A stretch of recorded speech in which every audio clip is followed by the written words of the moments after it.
Notre enthousiasme, c'est de vous savoir fidèle au programme de Moto TV. Mesdames, Messieurs, voici le sommaire de votre édition. En 2024, 31 taximens ont été tués et 48 motos volées ou brûlées dans la ville de Butembo-Asik et dans les territoires de Beni-Lubero, selon un bilan présenté ce 3 janvier 2025 par l'association des taximens en danger du Grand Nord Kivu. Ces attaques attribuées aux rebelles ADF ou à des hommes non identifiés soulignent la sécurité persistante dans la région.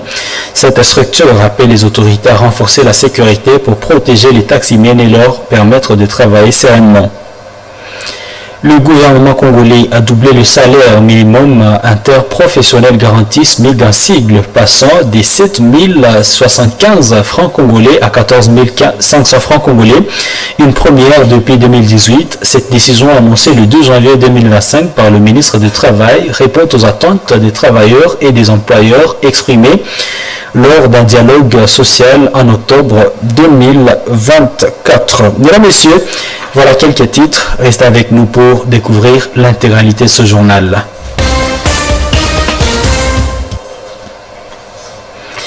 Ouvrons cette édition par cette page noire, une messe de requiem en mémoire de la sœur Marie-Rose Kambere s'est tenue ce vendredi 3 janvier à la cathédrale de Butembo-Beni. Elle a été présidée par l'évêque du diocèse, Monseigneur Sikuli Paluku Melkisedek, entouré de nombreux prêtres. C'est décès qui intervient pendant que celle-ci était âgée et dû à un malaise sanitaire. Sœur Kambere a été inhumée au cimetière des Petites Sœurs de la présentation de Notre-Dame au temple PSP à Bunyuka dans les territoires de Beni, comme nous rapporte ici mon oncle Zimazekele qui a été présent à la messe. Cette cérémonie a réuni une foule de fidèles, de religieux et des membres de sa famille venus lui rendre un dernier hommage. L'ordinaire du lieu, Monseigneur Sikuli Paluku, a commencé par adresser ses condoléances aux petites sœurs de la présentation et à sa famille biologique de la sœur Kambere. Durant son homélie, il a rappelé que la foi à Jésus-Christ est déjà un chemin vers la vie éternelle, exhortant ici les fidèles à garder cette espérance. Il faut vivre une vie dont l'objectif est l'amour. Mfano huu unatufundisha kwamba inatupasa kufa kwa kuingia katika mwanga wa kweli. Il faut mourir pour voir la vraie lumière. Unatufundisha tena kwamba inatupasa kufa kwa kupenda kweli. À la fin de la messe, il a remis à la défunte ce signe baptismaux, à signe de son appartenance éternelle à l'Église.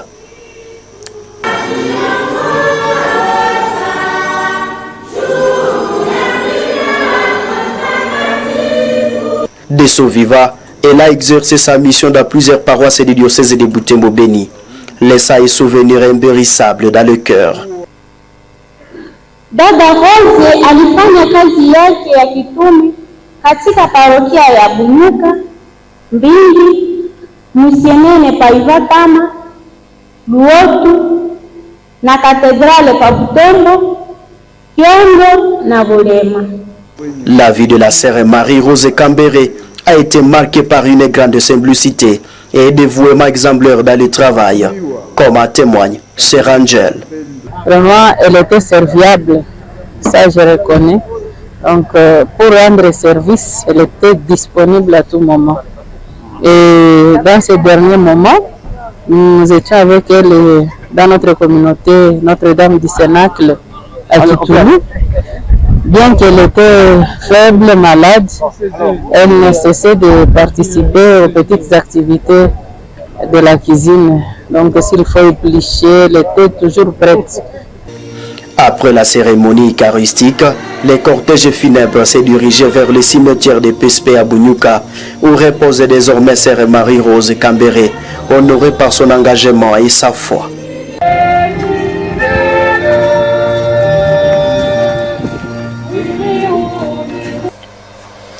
Ouvrons à présent ce chapitre Nous avons fait mention dans le sommaire, 31 taximens ont été tués et 48 motos volées ou brûlées au cours de l'année 2024 en ville de Butembo, territoire de Lubero et celui de Beni. Ce bilan a été donné ce vendredi 3 janvier 2025 par le coordonnateur de l'association des taximens en danger dans le Grand Nord Kivu. Monsieur Jérôme Maloulé, coordonnateur de cette structure, indique que les taximens ont été tués soit par les rebelles ADF ou par des hommes non identifiés porteurs d'armes. À cette occasion, il plaide pour la sécurisation de la région afin de permettre aux taximens de vaquer librement à leurs travaux. Trouvez ici les propos de Jérôme Maloulé dans ce propos recueilli par Luciana Moussira et Samuel Wahinda. Nous avons essayé de réunir les éléments d'une manière d'abord détaillée.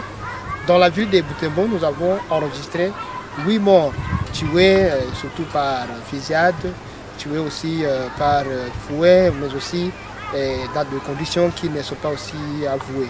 Au niveau du secteur de Bapere, où nous avons identifié 5 personnes qui ont été aussi tuées, comme aussi la situation de l'ADF qui mite vers des Béni vers le territoire de Lubero.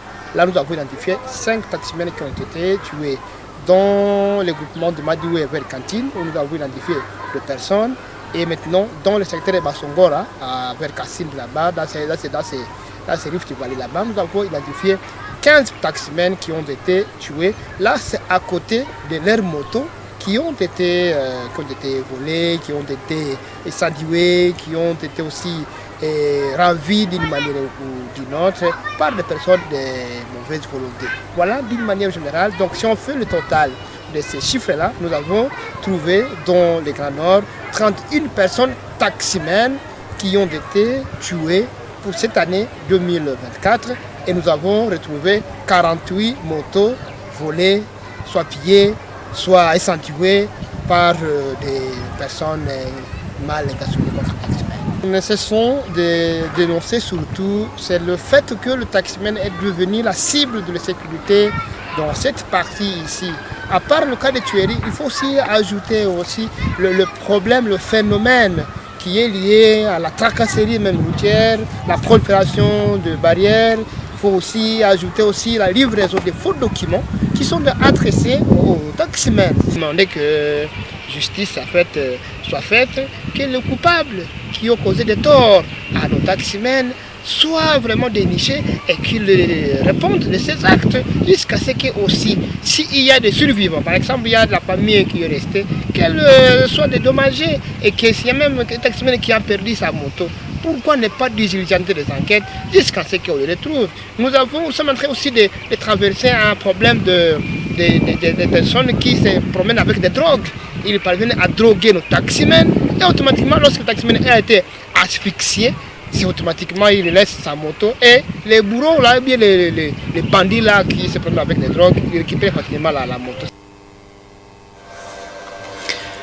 Toujours dans le chapitre sécuritaire, une délégation du mécanisme conjoint de vérification élargi MCVE composée d'experts de la MONUSCO et de la SADC séjourne depuis le jeudi 2 janvier en territoire de Lubero. Cette mission inscrite et initiée sur invitation du gouverneur militaire et celui du commandant des opérations Sokola 1 Grand Nord vise à démontrer à la communauté nationale et internationale l'implication du Rwanda dans l'insécurité qui gangrène l'Est de la RDC. Ce déplacement intervient dans un contexte de violences persistantes dans cette partie du pays. Le récit avec Isabelle Wangaimuk. La délégation, conduite par des experts militaires et sécuritaires, a échangé avec des officiers congolais, dont le général-major Bruno Mandevou, commandant des opérations Sokola 1, et le colonel Alain Kiwewa, administrateur militaire de Lubero.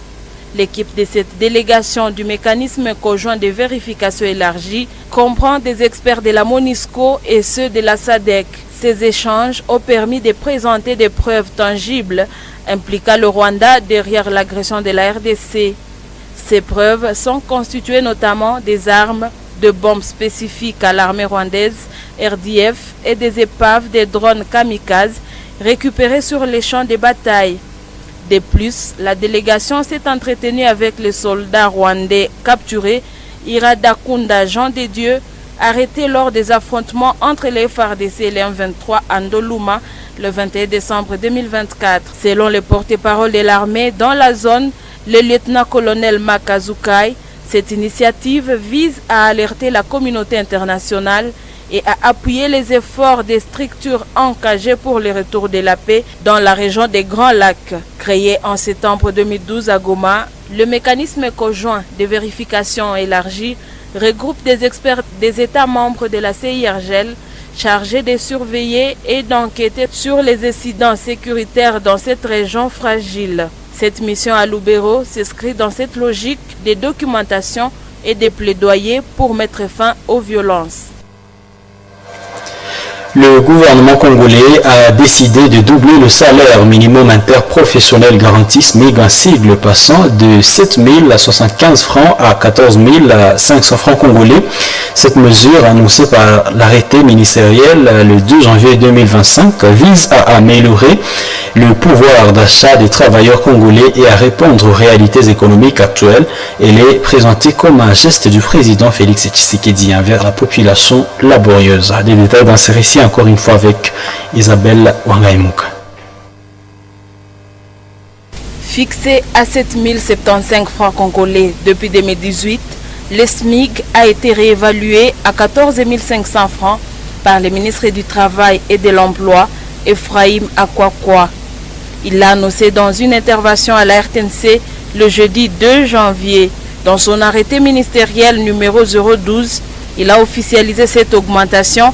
Cette initiative s'inscrit dans une démarche visant à répondre aux attentes des organisations professionnelles, des employeurs et des travailleurs consultés lors d'un dialogue social tenu en octobre 2024. À cette occasion, les partenaires sociaux ont convenu unanimement de l'urgence d'une révision du SMIC.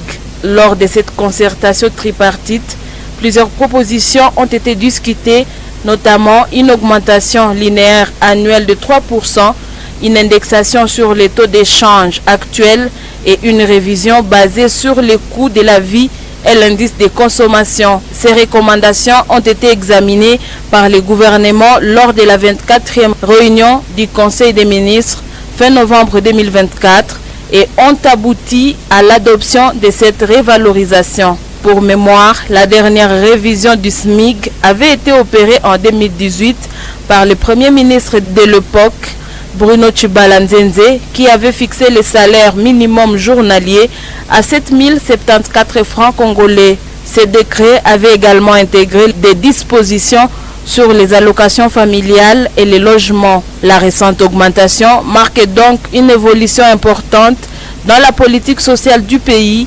visant à préserver la paix sociale et à répondre aux défis économiques actuels. Et à présent, nous allons revenir dans la ville où il s'est tenu le jeudi 2 janvier 2025 dans la 12e Assemblée Générale Ordinaire de l'Association des producteurs des produits agroforestiers de la protection de l'environnement et de développement APAPED en sigle.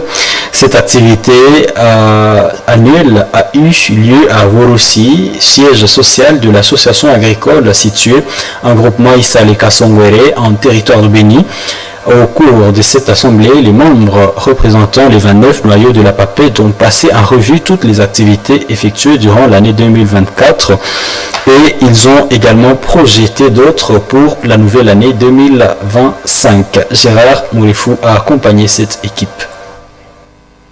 La 12e Assemblée Générale Ordinaire de l'Association des producteurs de produits agroforestiers pour la protection de l'environnement et développement APAPED a eu lieu dans la salle communautaire de Bourussi, un village situé à groupement Issale Kasongwere dans la chefferie de Bachou, à plus de 30 km à l'est de la commune rurale de Kiondo, en territoire de Béni. Cette activité annuelle a réuni les membres représentants des 29 noyaux de cette association agricole paysanne, quelques notables du terroir.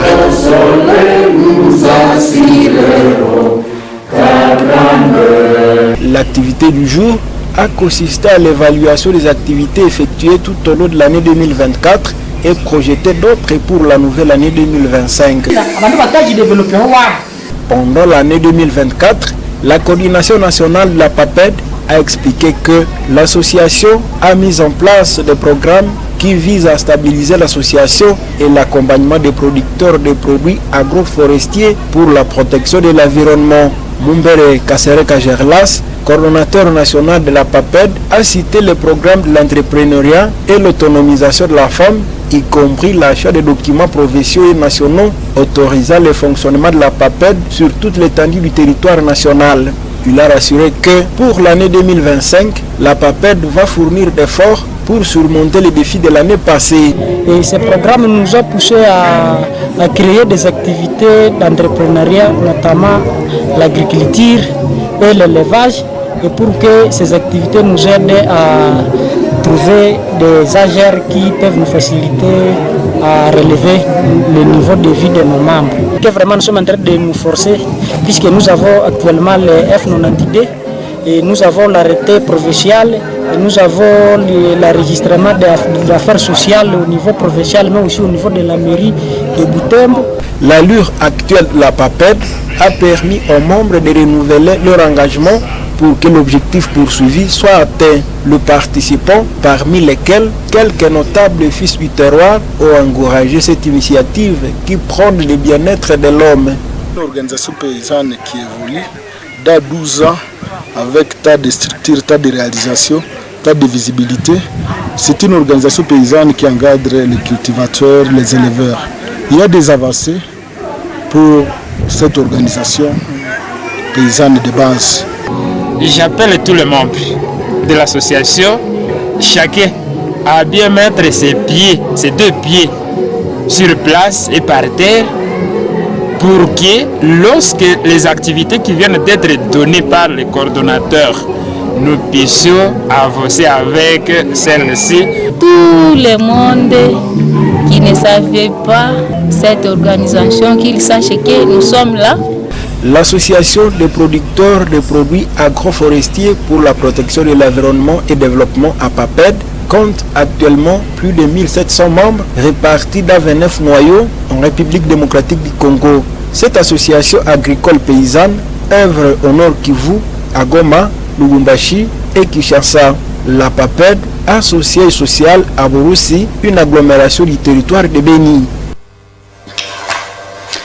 Nous allons boucler cette édition en restant dans la même chefferie des Bachou où les habitants de la localité de Kavinyongue déplorent plusieurs formes de tracasseries de la part des gardes-parcs et des Virunga.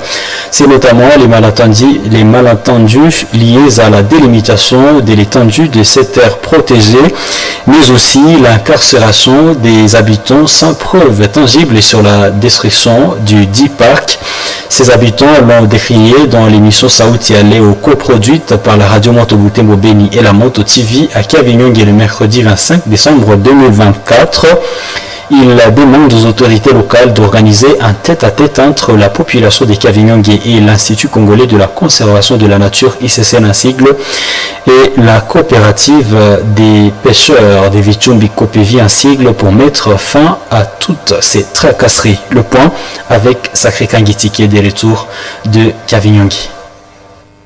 Kavinyongue, ce village du territoire de Béni situé entre le lac Édouard au sud, la chaîne des montagnes Tchavirim au nord et à l'ouest et le parc national de Virunga à l'est. Les habitants de ce village vivent généralement de la pêche et de l'agriculture.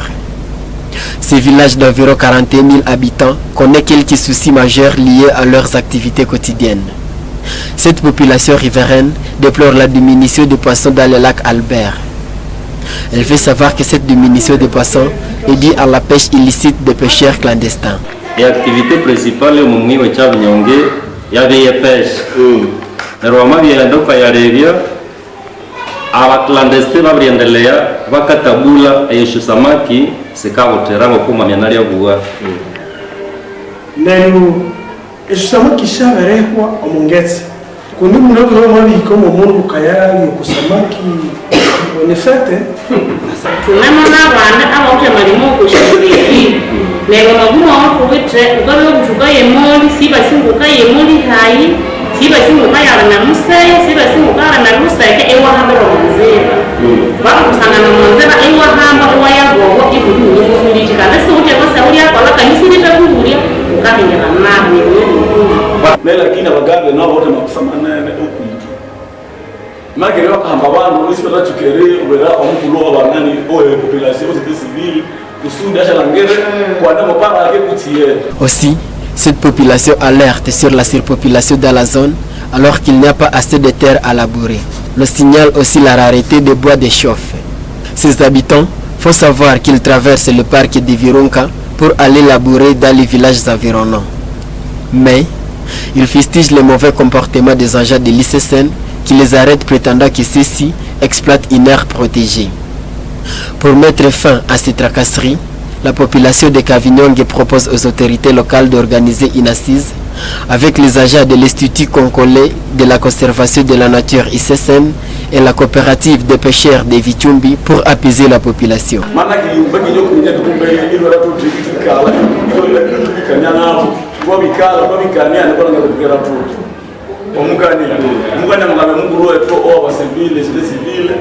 Na chef na ba biro mbalimbali na ba mama ndio hapo mumuya au kitungile au mwakie. Les animateurs de l'émission Sauti à Léo proposent aux autorités de trouver des solutions aux problèmes d'alimentation qui se posent à Kavinyonke pour éviter à cette population de mourir de famine avec la croissance montante de la démographie.